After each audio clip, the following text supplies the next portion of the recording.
প্ৰথমটো ধন্যবাদ জনাব বিচাৰিছোঁ মাননীয় মুখ্যমন্ত্ৰী ডক্টৰ শৰ্মা ডাঙৰীয়াক। বিশেষকৈ যোৱাকালি আজি তেখেতৰ আৰম্ভণি এই বৰ্ষটোতে তেখেতৰ চিন্তাধাৰা, তেখেতৰ বিভিন্ন পৰিকল্পনা অসমৰ ৰাইজৰ উন্নয়নৰ লগতে সামগ্ৰিকভাৱে অৰ্থনীতিৰ পৰা আদি কৰি বিভিন্ন ক্ষেত্ৰখনত কেনেধৰণে আগবঢ়াই লৈ যাব বুলিছে তেখেতৰ চিন্তাধাৰা অসমৰ ৰাইজৰ আগত উপস্থাপন যেনেধৰণে কৰিলে, আজি সেইসমূহ কাৰ্যকৰী কৰালৈ আমি কেনেধৰণে আমাৰ কৰণীয় আছে সেইসমূহ আমাক প্ৰশিক্ষণ দিয়া লৈ পেলাই মাৰ্গদৰ্শন দিয়া লৈ পেলাই আমাক নিমন্ত্ৰণ কৰিছে। মই খুবেই আনন্দিত আৰু ডক্টৰ হিমন্ত বিশ্ব শৰ্মা ডাঙৰীয়াৰ টীমত কাম কৰিব পাই মই নিজকে সৌভাগ্যৱান বুলি অনুভৱ কৰিছোঁ।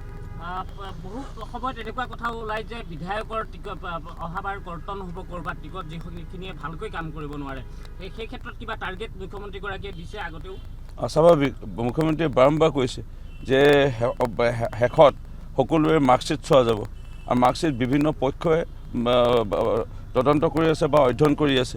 তেওঁলোকে যি মাৰ্কশ্বিট দিব, নম্বৰ দিব, তাৰ ভিত্তিতে হ'ব। সেইখিনি খোৱাব আমাৰ সাৱধানে আমাক কাম কৰিবলৈ কোৱা হৈছে আৰু ৰাইজৰ আঘাত নোপোৱা আমি কাম কৰিব লাগিব। ৰাইজক আমি খুব ভালধৰণে সেৱা কৰিব লাগিব আৰু টকা পইচাৰ লেনদেন আমি কৰিব নালাগিব, একদম ষ্ট্ৰিক্টলি আমাক কৈ দিছে। এটা যদি দাগ আহে, বদনাম আহে, সেইখিনি একেবাৰে কেতিয়াও মাফ নহ'ব। সেইকাৰণে আমি খুব সূক্ষ্মভাৱে আমি কাম কৰিবলৈ প্ৰয়াস কৰিছোঁ। ধন্যবাদ। সামাজিক মাধ্যমৰ ক্ষেত্ৰত কিবা আছে নেকি ইনষ্ট্ৰাকশ্যন? সামাজিক মাধ্যমতো আছে যে আমি ছ'চিয়েল মিডিয়াত এক্টিভ হৈ থাকিব লাগে, আমাৰ যিসমূহ কাৰ্যক্ৰম আমি উপস্থাপন কৰিব লাগে আৰু আমি ক'ৰবাত বিতৰ্কত আমি কেতিয়াও লিপ্ত হ'ব নালাগে, এইখিনি আমাক কোৱা আছে। আৰু ছ'চিয়েল মিডিয়াটো আজিকালি এটা ডাঙৰ মঞ্চ, এটা প্লেটফৰ্ম, সেইখিনি আমি খুব ভালধৰণে আমাক চাবলৈ কোৱা হৈছে। প্ৰথমটো ধন্যবাদ জনাব বিচাৰিছোঁ মাননীয় মুখ্যমন্ত্ৰী ডক্টৰ শৰ্মা ডাঙৰীয়াক। বিশেষকৈ যোৱাকালি আজি তেখেতৰ আৰম্ভণি এই বৰ্ষটোতে তেখেতৰ চিন্তাধাৰা, তেখেতৰ বিভিন্ন পৰিকল্পনা অসমৰ ৰাইজৰ উন্নয়নৰ লগতে সামগ্ৰিকভাৱে অৰ্থনীতিৰ পৰা আদি কৰি বিভিন্ন ক্ষেত্ৰখনত কেনেধৰণে আগবঢ়াই লৈ যাব বুলিছে তেখেতৰ চিন্তাধাৰা অসমৰ ৰাইজৰ আগত উপস্থাপন যেনেধৰণে কৰিলে, আজি সেইসমূহ কাৰ্যকৰী কৰালৈ আমি কেনেধৰণে আমাৰ কৰণীয় আছে সেইসমূহ আমাক প্ৰশিক্ষণ দিয়া লৈ পেলাই মাৰ্গদৰ্শন দিয়া লৈ পেলাই আমাক নিমন্ত্ৰণ কৰিছে।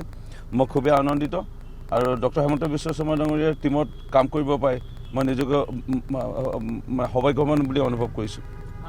বহু সময়ত এনেকুৱা কথাও ওলাই যে বিধায়কৰ টিকট অহাবাৰ কৰ্তন হ'ব ক'ৰবাত টিকট যিখিনিয়ে ভালকৈ কাম কৰিব নোৱাৰে, সেই ক্ষেত্ৰত কিবা টাৰ্গেট মুখ্যমন্ত্ৰীগৰাকীয়ে দিছে আগতেও?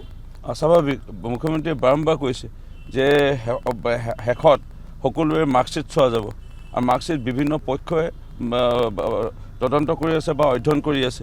তেওঁলোকে যি মাৰ্কশ্বিট দিব, নম্বৰ দিব, তাৰ ভিত্তিতে হ'ব। সেইখিনি খোৱাব আমাৰ সাৱধানে আমাক কাম কৰিবলৈ কোৱা হৈছে আৰু ৰাইজৰ আঘাত নোপোৱা আমি কাম কৰিব লাগিব। ৰাইজক আমি খুব ভালধৰণে সেৱা কৰিব লাগিব।